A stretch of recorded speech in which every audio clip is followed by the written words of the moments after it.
दोस्तों नमस्कार। मैं नाथ सोनांचली कथा कहानी और उपन्यास के इस अंक के साथ पुनः हाजिर हूँ।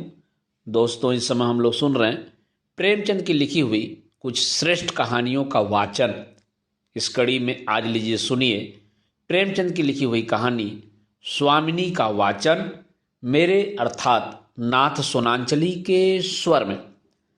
शिवदास ने भंडारे की कुंजी अपनी बहू रामप्यारी के सामने फेंक कर अपनी बूढ़ी आंखों में आंसू भरकर कहा, बहू आज से गृहस्थी की देखभाल तुम्हारे ऊपर है।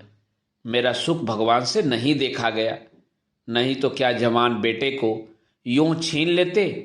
उसका काम करने वाला तो कोई चाहिए, एक हल तोड़ दूं तो गुजारा न होगा। मेरे ही कुकर्म से भगवान का यह कोप आया है और मैं ही अपने माथे पर उसे लूंगा। बिरजू का हल अब मैं ही संभालूंगा। अब घर देख रेख करने वाला, धरने उठाने वाला तुम्हारे सिवा दूसरा कौन है। रो मत बेटा, भगवान की जो इच्छा थी वह हुआ और जो इच्छा होगी वह होगा। हमारा तुम्हारा क्या बस है। मेरे जीते जी तुम्हें कोई टेढ़ी आंख से देख भी न सकेगा। तुम किसी बात का सोच मत किया करो। बिरजू गया तो क्या, अभी तो मैं बैठा ही हुआ हूँ। राम प्यारी और राम दुलारी दो सगी बहनें थी। दोनों का विवाह मथुरा और बिरजू दो सगे भाइयों से हुआ। दोनों बहनें नैहर की तरह ससुराल में भी प्रेम और आनंद से रहने लगीं। शिवदास को पेंशन मिली। दिन भर द्वार पर गपशप करते, भरा पूरा परिवार देखकर प्रसन्न होते और अधिकतर धर्म चर्चा में लगे रहते थे। लेकिन दैवगति से बड़ा लड़का बिरजू बीमार पड़ा और आज उसे मरे हुए 15 दिन बीत गए। आज क्रियाकर्म से फुर्सत मिली और शिवदास ने सच्चे कर्मवीर की भांति फिर जीवन संग्राम के लिए कमर कस ली। मन में उसे चाहे कितना ही दुख हुआ हो, उसे किसी ने रोते नहीं देखा। आज अपनी बहू को देखकर एक क्षण के लिए उसकी आंखें सजल हो गईं, लेकिन उसने मन को संभाला और रुद्ध कंठ से उसे दिलासा देने लगा। कदाचित उसने सोचा था घर की स्वामिनी बनकर विधवा के आंसू पूछ जाएंगे, कम से कम उसे इतना कठिन परिश्रम न करना पड़ेगा। इसलिए उसने भंडारे की कुंजी बहू के सामने फेंक दी थी। वैधव्य की व्यथा को स्वामित्व के गर्व से दबा देना चाहता था। राम प्यारी ने पुलकित कंठ से कहा, कैसे हो सकता है दादा कि तुम मेहनत मजदूरी करो और मैं मालकिन बनकर बैठूं। काम धंधे में लगी रहूंगी तो मन बदला रहेगा, बैठे बैठे तो रोने के सिवा और कुछ न होगा। शिवदास ने समझाया, बेटा दैवगति में तो किसी का बस नहीं, रोने धोने से हल्कानी के सिवा और क्या हाथ आएगा। घर में तो 20 काम है। कोई साधु संत आ जाए, कोई पहुना ही आ पहुँचे तो उनके सेवा सत्कार के लिए किसी को घर में तो रहना ही पड़ेगा। बहू ने बहुत ही हीले किए पर शिवदास ने एक न सुनी। शिवदास के बाहर चले जाने पर राम प्यारी ने कुंजी उठाई तो उसे मन में अपूर्व गौरव और उत्तरदायित्व का अनुभव हुआ। जरा देर के लिए पति वियोग का दुख उसे भूल गया। उसकी छोटी बहन और देवर दोनों काम करने गए हुए थे। शिवदास बाहर था। घर बिल्कुल खाली था। इस वक्त वह निश्चिंत होकर भंडारे को खोल सकती है। उसमें क्या क्या सामान है, क्या क्या विभूति है, यह देखने के लिए उसका मन लालायित हो उठा। इस घर में वह कभी न आई थी। जब कभी किसी को कुछ देना या किसी से कुछ लेना होता था तभी शिवदास आकर इस कोठरी को खोला करता था। फिर उसे बंद कर वह ताली अपने कमर में रख लेता था। राम प्यारी कभी कभी द्वार की दरारों से भीतर झांकती थी पर अंधेरे में कुछ न दिखाई देता। सारे घर के लिए वह कोठरी तिलिस्म या रहस्य था जिसके विषय में भांति भांति की कल्पनाएं होती रहती थीं। आज राम प्यारी को वह रहस्य खोलकर देखने का अवसर मिल गया। उसने बाहर का द्वार बंद कर दिया कि कोई उसे भंडारा खोलते देख न ले। नहीं सोचेगा बेजरूरत उसने क्यों खोला। तब आकर कांपते हुए हाथों से ताला खोला। उसकी छाती धड़क रही थी कि कोई द्वार न खटखटाने लगे। अंदर पांव रखा तो उसे कुछ उसी प्रकार का, लेकिन उससे कहीं तीव्र आनंद हुआ जो उसे अपने गहने कपड़े की पिटारी खोलने में होता था। मटकों में गुड़, शक्कर, गेहूं, जौ आदि चीजें रखी हुई थी। एक किनारे बड़े बड़े बर्तन धरे थे जो शादी ब्याह के अवसर पर निकाले जाते थे या मांगे दिए जाते थे। एक आले पर मालगुजारी की रसीदें और लेन देन के पुर्जे बंधे हुए रखे थे। कोठरी में एक विभूति की छाया थी, मानो लक्ष्मी अज्ञात रूप से विराज रही हो। उस विभूति की छाया में राम प्यारी आधे घंटे तक बैठी अपनी आत्मा को तृप्त करती रही। प्रतिक्षण उसके हृदय पर ममत्व का नशा सा छाया जा रहा था। जब वह उस कोठरी से निकली तो उसके मन के संस्कार बदल गए थे, मानो किसी ने उस पर मंत्र डाल दिया हो। उसी समय द्वार पर किसी ने आवाज दी। उसने तुरंत भंडारे का द्वार बंद किया और जाकर सदर दरवाजा खोल दिया। देखा तो पड़ोसिन झुनिया खड़ी है और 1 रुपया उधार मांग रही है। राम प्यारी ने रुखाई से कहा, अभी तो 1 पैसा घर में नहीं है जीजी, क्रियाक्रम में सब खर्च हो गया। झुनिया चकरा गई। चौधरी के घर में इस समय 1 रुपया भी नहीं है, यह विश्वास करने की बात न थी। जिसके यहाँ सैकड़ों का लेन देन है वह सब कुछ क्रियाक्रम में नहीं खर्च कर सकता। अगर शिवदास ने बहाना किया होता तो उसे आश्चर्य न होता। प्यारी तो अपने सरल स्वभाव के लिए गांव में मशहूर थी। अक्सर शिवदास की आंखें बचाकर पड़ोसियों को इच्छित वस्तुएं दे दिया करती थी। अभी कल ही उसने जानकी को शेर भर दूध दिया, यहाँ तक कि अपने गहने तक मांगे दे देती थी। कृपण शिवदास के घर में ऐसी सखरच बहू का आना गांव वाले अपने सौभाग्य की बात समझते थे। झुनिया ने चकित होकर कहा, ऐसा न कहो जीजी, बड़े गाढ़े में पढ़कर आई हूं, नहीं तुम जानती हो मेरी आदत ऐसी नहीं है। बाकी 1-1 रुपया देना है। प्यादा द्वार पर खड़ा बकझक कर रहा है। रुपया दे दो तो किसी तरह यह विपत्ति टले। मैं आज के 8वें दिन आकर दे जाऊंगी। गांव में कौन घर है जहां मांगने जाऊं। प्यारी टस से मस न हुई। उसके जाते ही प्यारी सांझ के लिए रसोई पानी का इंतजाम करने लगी। पहले चावल दाल बिनना अपाढ़ लगता था और रसोई में जाना तो सूली पर चढ़ने से कम न था।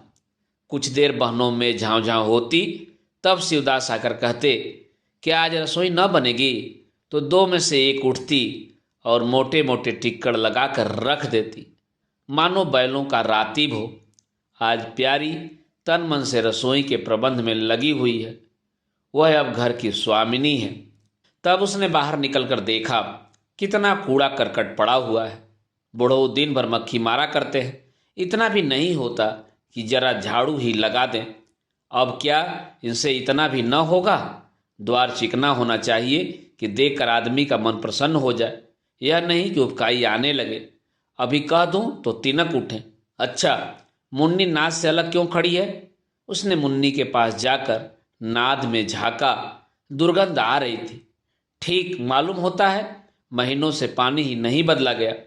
इस तरह तो गाय रह चुकी, अपना पेट भर लिया, छुट्टी हुई और किसी से क्या मतलब। हाँ, दूध सबको अच्छा लगता है। दादा द्वार पर बैठे चिलम पी रहे हैं, मगर इतना भी नहीं होता कि 4 घड़ा पानी नाद में डाल दें। मजूर रखा है, वह भी 3 कौड़ी का, खाने को 1.5 से, काम करते नानी मरती है। आ जाता है तो पूछती हूँ, नाद में पानी क्यों नहीं बदला। रहना है रहे या जाए, आदमी बहुत मिलेंगे। चारों ओर तो लोग मारे मारे फिरते हैं। आखिर उससे न रहा गया। घड़ा उठाकर पानी लाने चली। शिवदास ने पुकारा, पानी क्या होगा बहू, इसमें पानी भरा हुआ है। प्यारी ने कहा, नाद का पानी सड़ गया है। मुन्नी भूसे में मुंह नहीं डालती, देखते नहीं हो, कोस भर पर खड़ी है। शिवदास मार्मिक भाव से मुस्कुराए और आकर बहू के हाथ से घड़ा ले लिया। कई महीने बीत गए। प्यारी के अधिकार में आते ही उस घर में जैसे वसंत आ गया। भीतर बाहर जहां देखिए किसी निपुण प्रबंधक के हस्तकौशल, सुविचार और सुरुचि के चिन्ह दिखते थे। प्यारी ने गृह यंत्र की ऐसी चाबी कस दी थी कि सभी पुर्जे ठीक ठाक चलने लगे थे। भोजन पहले से अच्छा मिलता है और समय पर मिलता है।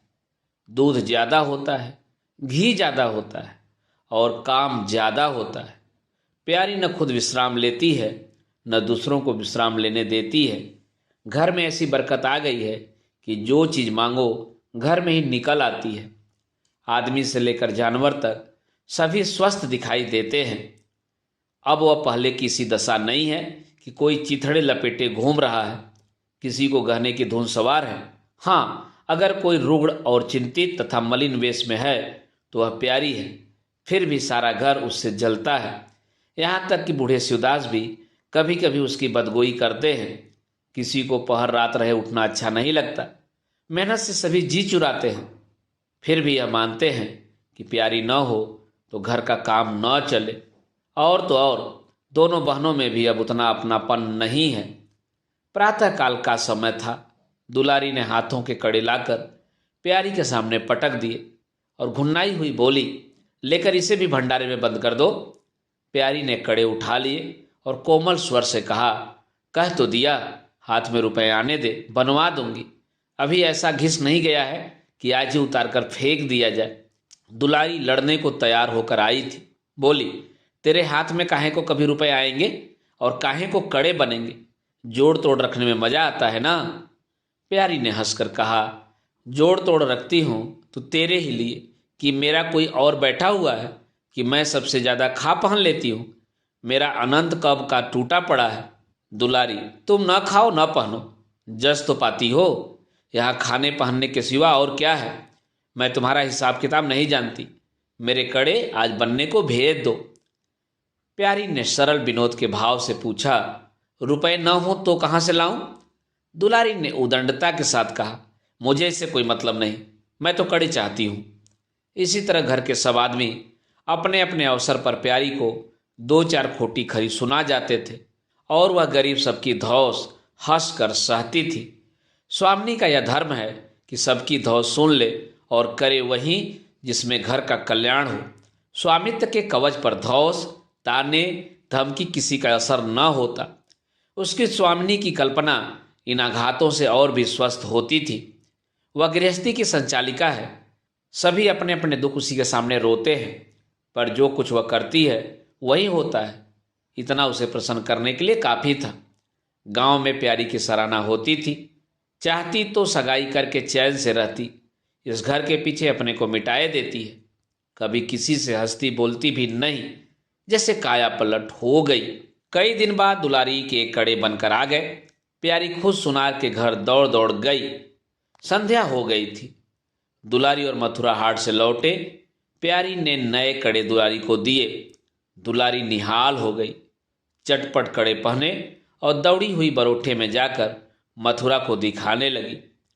प्यारी बरोठे के द्वार पर छिपी खड़ी यह दृश्य देखने लगी। उसकी आंखें सजल हो गईं। दुलारी उससे कुल 3 साल ही छोटी है, पर दोनों में कितना अंतर है। उसकी आंखें मानो उस दृश्य पर जम गईं। दंपत्ति का वह सरल आनंद, उसका प्रेमालिंगन, उनकी मुग्ध मुद्रा प्यारी की टकटकी सी बध गई। यहाँ तक कि दीपक के धुंधले प्रकाश में वे दोनों उसकी नज़रों से गायब हो गए और अपने ही अतीत जीवन की एक लीला आंखों के सामने बार बार नए नए रूप में आने लगी। सहसा शिवदास ने पुकारा, बड़ी बहू, एक पैसा दो, तमाकू मंगवाऊं। प्यारी की समाधि टूट गई। आंसू पोंछते हुए भंडारे में पैसा लेने चली गई। एक एक करके प्यारी के गहने उसके हाथ से निकलते जाते थे। वह चाहती थी मेरा घर गांव में सबसे संपन्न समझा जाए और इस महत्वाकांक्षा का मूल्य देना पड़ता था। कभी घर की मरम्मत के लिए और कभी बैलों की नई गोई खरीदने के लिए, कभी नातेदारों के व्यवहारों के लिए, कभी बीमारों की दवा दारू के लिए रुपए की जरूरत पड़ती रहती थी। और जब बहुत कतर विरोध करने पर भी काम न चलता तो वह अपनी कोई न कोई चीज निकाल देती और चीज एक बार हाथ से निकालकर फिर न लौटती थी। वह चाहती तो इनमें से कितने ही खर्चों को टाल जाती, पर जहाँ इज्जत की बात आ पड़ती है वह दिल खोल कर खर्च करती। अगर गांव में हेठी हो गई तो क्या बात रही, लोग उसी का नाम तो धरेंगे। दुलारी के पास भी गहने थे। 2-1 चीजें मथुरा के पास भी थीं, लेकिन प्यारी उनकी चीजें न छूती। उनके खाने पहनने के दिन हैं, वे इस जंजाल में क्यों फंसे। दुलारी को लड़का हुआ तो प्यारी ने धूम से जन्मोत्सव मनाने का प्रस्ताव किया। शिवदास ने विरोध किया। क्या फायदा, जब भगवान की दया से सगाई ब्याह के दिन आएंगे तो धूमधाम कर लेना। प्यारी का हौसलों से भरा दिल भला क्यों मानता। बोली, कैसी बात करते हो दादा, पहलौठे लड़के के लिए भी धूमधाम न हुई तो कब होगी। मन तो नहीं मानता, फिर दुनिया क्या कहेगी। नाम बड़े दर्शन थोड़े, मैं तुमसे कुछ नहीं मांगती, अपना सारा सरंजाम कर लूंगी, गहनों के माथे जाएगी और क्या। शिवदास ने चिंतित होकर कहा, इस तरह एक दिन धागा भी न बचेगा। कितना समझाया, बेटा भाई भौजाई किसी के नहीं होते, अपने पास दो चीजें रहेंगी तो सब मुंह जोहेंगे, नहीं कोई सीधे बात भी न करेगा।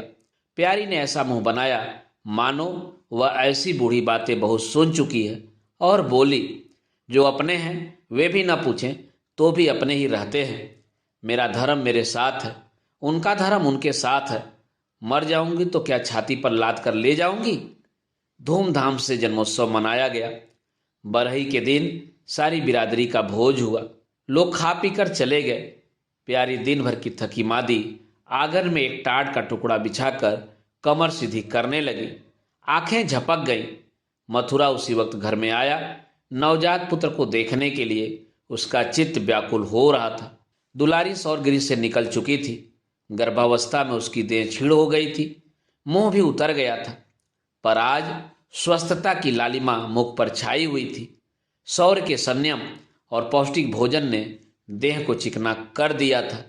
मथुरा उसे आंगन में देखते ही समीप आ गया और एक बार प्यारी की ओर ताक कर उसके निद्रा मग्न होने का निश्चय करके उसने शिशु को गोद में ले लिया और उसका मुंह चूमने लगा। आहट पाकर प्यारी की आंखें खुल गईं, पर उसने नींद का बहाना किया और अधखुली आंखों से यह आनंद क्रीड़ा देखने लगी।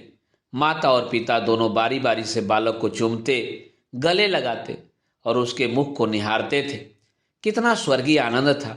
प्यारी की त्रिसित लालसा एक क्षण के लिए स्वामिनी को भूल गई।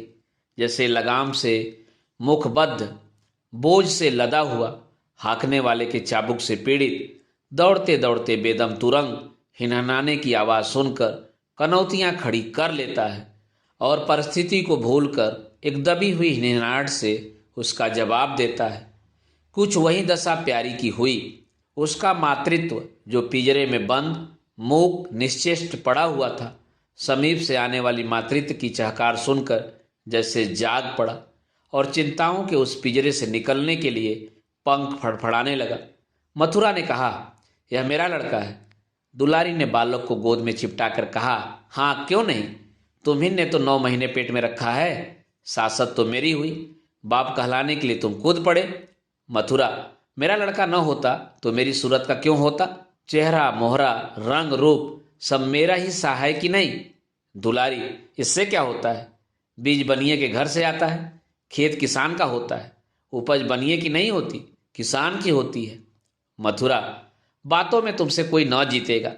मेरा लड़का बड़ा हो जाएगा तो मैं द्वार पर बैठकर मजे से हुक्का पिया करूंगा। दुलारी, मेरा लड़का पढ़े लिखेगा, कोई बड़ा हुद्दा पाएगा, तुम्हारी तरह दिन भर बैल के पीछे न चलेगा। मालकिन से कहना है कल एक पालना बनवा दें। मथुरा, अब बहुत सवेरे न उठा करना और छाती फाड़कर काम भी न करना। दुलारी, यह महारानी जीने देंगी। मथुरा, मुझे तो बेचारी पर दया आती है, उसका कौन बैठा हुआ है, हम ही लोगों के लिए तो मरती हैं। भैया होते तो अब तक 2-3 बच्चियों की माँ हो गई होती। प्यारी के कंठ में आंसुओं का ऐसा वेग उठा कि उसे रोकने में सारी देह कांप उठी।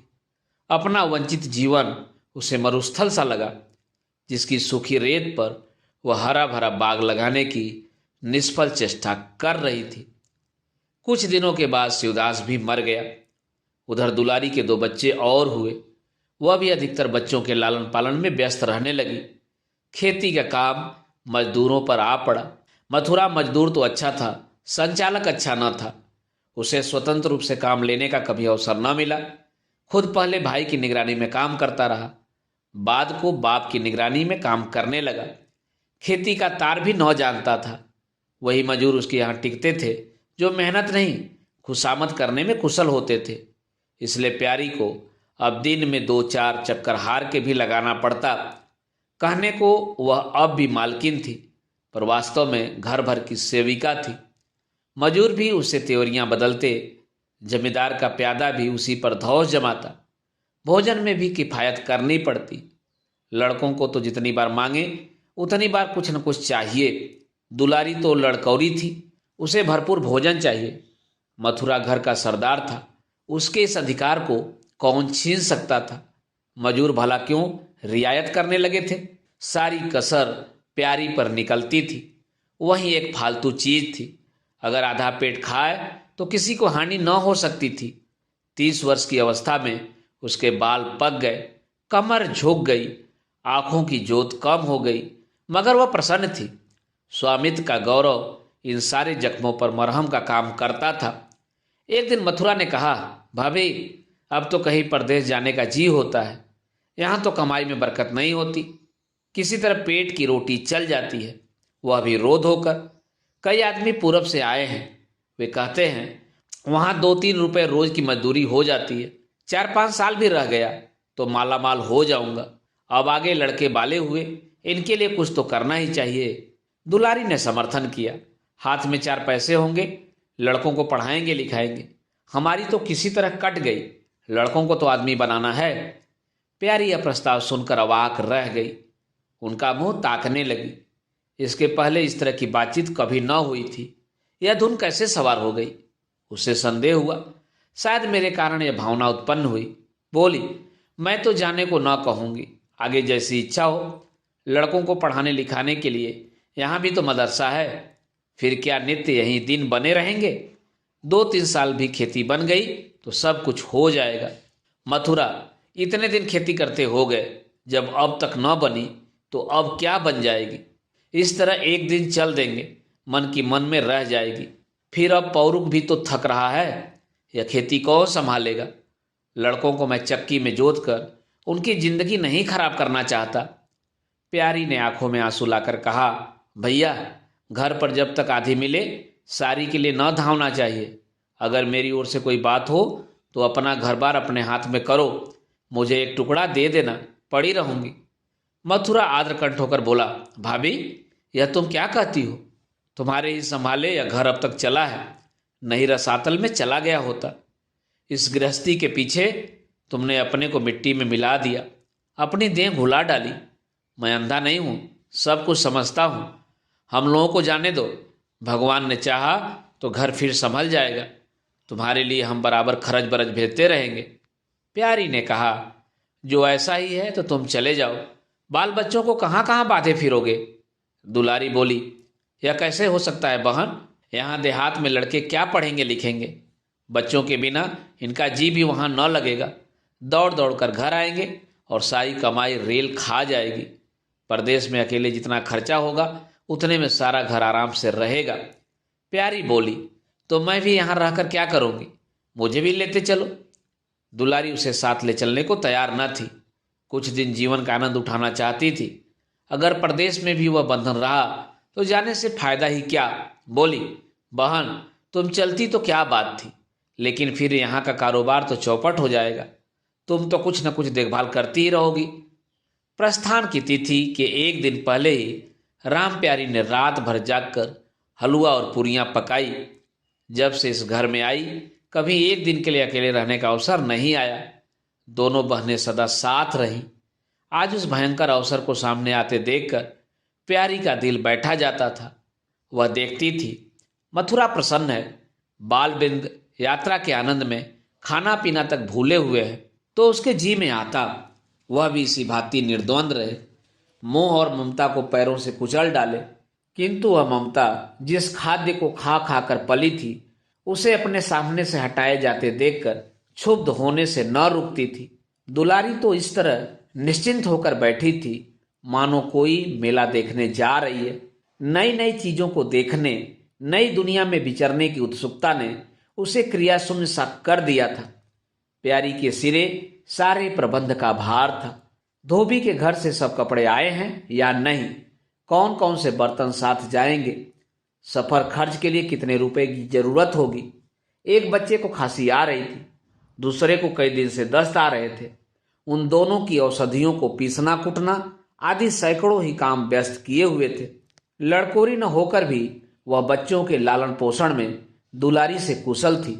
देखो, बच्चों को बहुत मारना पीटना मत, मारने से बच्चे जिद्दी या बेहया हो जाते हैं। बच्चों के साथ आदमी को बच्चा बन जाना पड़ता है। जो तुम चाहो कि हम आराम से पड़े रहें और बच्चे चुपचाप बैठे रहें, हाथ पैर न हिलाएं, तो यह हो नहीं सकता। बच्चे तो स्वभाव के चंचल होते हैं, उन्हें किसी न किसी काम में फंसाए रखो। धेले का खिलौना 1000 घुड़कियों से बढ़कर होता है। दुलारी इन उपदेशों को इस तरह बेमन होकर सुनती थी मानो कोई सनक कर बक रहा हो। विदाई का दिन प्यारी के लिए परीक्षा का दिन था। उसके जी में आता था कहीं चली जाए, जिससे वह दृश्य देखना न पड़े। हाय, घड़ी भर में यह घर सुना हो जाएगा। वह दिन भर घर में अकेली पड़ी रहेगी, किससे हंसेगी बोलेगी, यह सोचकर उसका हृदय कांप जाता था। जो जो समय निकट आता था उसकी वृत्तियां शिथिल होती जाती थी। वह कोई काम करते करते जैसे खो जाती थी और अपलक नेत्रों से किसी वस्तु को ताकने लगती। कभी अवसर पाकर एकांत में जाकर थोड़ा सा रो आती थी। मन को समझा रही थी, यह लोग अपने होते तो क्या इस तरह चले जाते? यह तो मानने का नाता है। किसी पर कोई जबरदस्ती है? दूसरों के लिए कितना ही मरो तो भी अपने नहीं होते। पानी तेल में कितना ही मिले फिर भी अलग ही रहेगा। बच्चे नए नए कुर्ते पहने नवाब बने घूम रहे थे। प्यारी उन्हें प्यार करने के लिए गोद लेना चाहती थी तो रोने का समूह बनाकर छुड़ाकर भाग जाते। वह क्या जानती थी कि ऐसे अवसर पर बहुधा अपने बच्चे भी निष्ठुर हो जाते हैं। 10 बजते बजते द्वार पर बैलगाड़ी आ गई। लड़के पहले से ही उस पर जा बैठे। गांव के कितने स्त्री पुरुष मिलने आए। प्यारी को इस समय उनका आना बुरा लग रहा था। वह दुलारी से थोड़ी देर एकांत गले मिलकर रोना चाहती थी।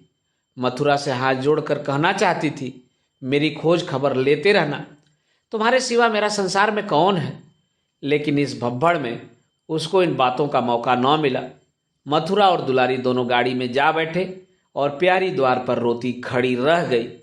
वह इतनी विह्वल थी कि गांव के बाहर तक पहुंचाने की भी उसे सुधि न रही। कई दिन तक प्यारी मूर्छित सी पड़ी रही। न घर से निकली, न चूल्हा जलाया, न हाथ मुंह धोया। उसका हलवाहा जोखू बार बार आकर कहता, मालकिन उठो, मुंह हाथ धो, कुछ खाओ पियो, कब तक इस तरह पड़ी रहोगी। इस तरह की तसल्ली गांव की और भी स्त्रियां देती थीं, पर उनकी तसल्ली में एक प्रकार की ईर्ष्या का भाव छिपा हुआ जान पड़ता था। जोखू के स्वर में सच्ची सहानुभूति झलकती थी। जोखू कामचोर, बातूनी और नशेबाज था। प्यारी उसे बराबर डांटती रहती थी।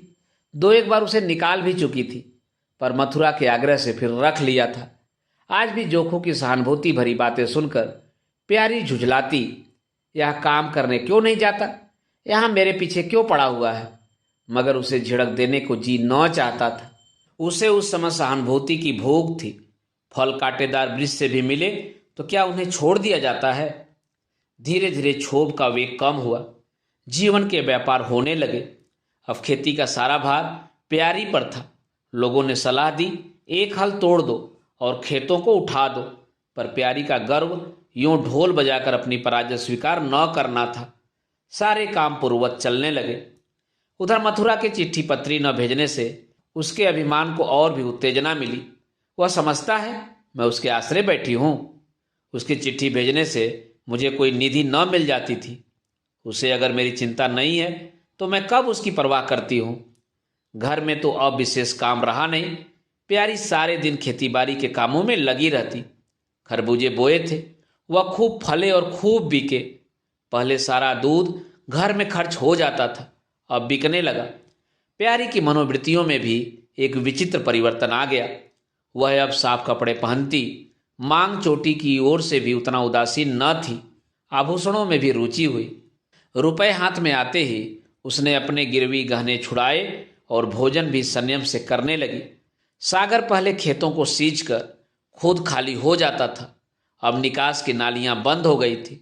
सागर में पानी जमा होने लगा और उसमें हल्की हल्की लहरें भी थी, खिले हुए कमल भी थे।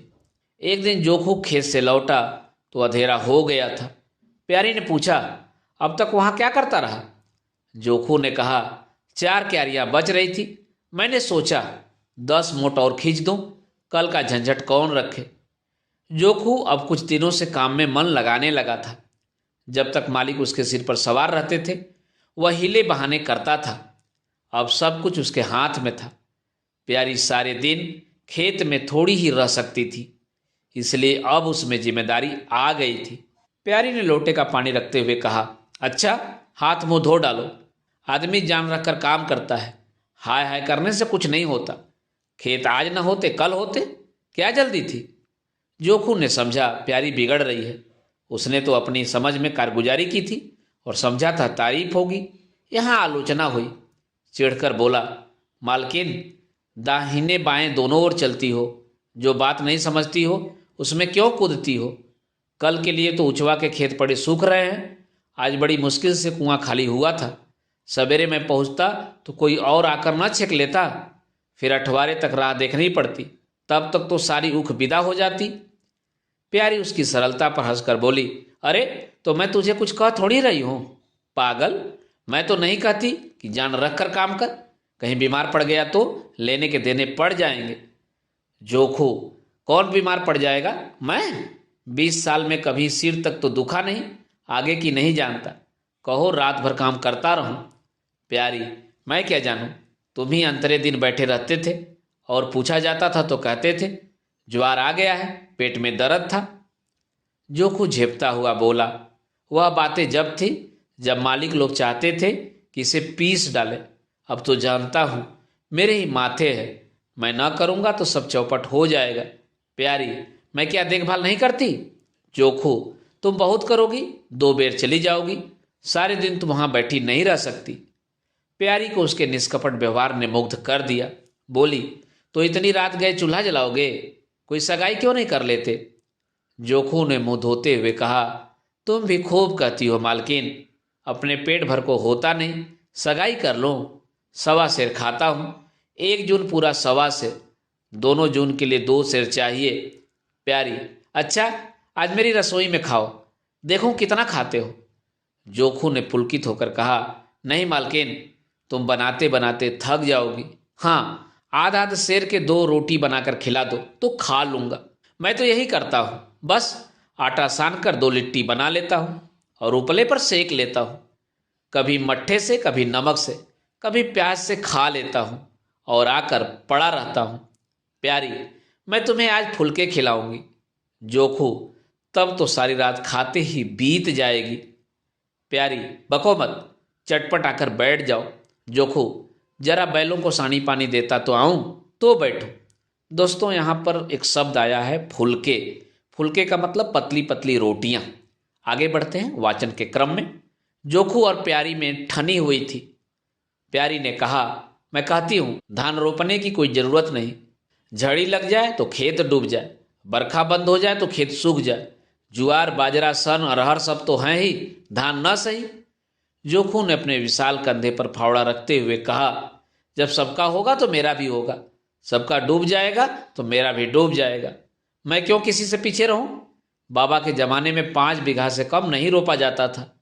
बिरजू भैया ने उसमें 1-2 बीघे और बढ़ा दिए। मथुरा ने भी थोड़ा बहुत हर साल रोपा, तो क्या मैं सबसे गया बीता हूं? मैं 5 बीघे से कम न लगाऊंगा। तब घर में 2 जवान काम करने वाले थे, मैं अकेला उन दोनों के बराबर खाता हूं, दोनों के बराबर काम क्यों ना करूंगा? चल झूठा कहीं का, कहते थे 2 सेर खाता हूं, 4 सेर खाता हूं, आधे सेर में रह गए। एक दिन तौलो तो सब मालूम हो। तौला है, बड़े खाने वाले हैं, मैं कह देती हूं धान न रोपो, मजूर मिलेंगे नहीं, अकेले हलकान होना पड़ेगा। तुम्हारी बला से मैं ही हलकान होऊंगा ना, यह दें किस दिन काम आएगी। प्यारी ने उसके कंधे पर से फावड़ा ले लिया और बोली, तुम पहर रात से पहर रात तक ताल में रहोगे, अकेले मेरा जी उबेगा। जोखू को उबने का अनुभव न था। कोई काम न हो तो आदमी पढ़कर सो रहे, जी क्यों उबे? बोला, जी उबे तो सो रहना, मैं घर रहूंगा तब तो और भी जी उबेगा।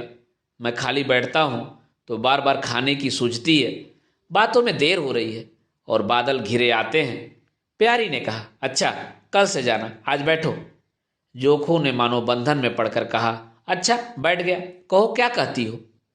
प्यारी ने विनोद करते हुए पूछा, कहना क्या है? मैं तुमसे पूछती हूँ, अपनी सगाई क्यों नहीं कर लेते? अकेले मरती हूँ तब 1 से 2 हो जाऊंगी। जोखू शर्माता हुआ बोला, तुमने फिर वहीं बेबात की बात छेड़ दी।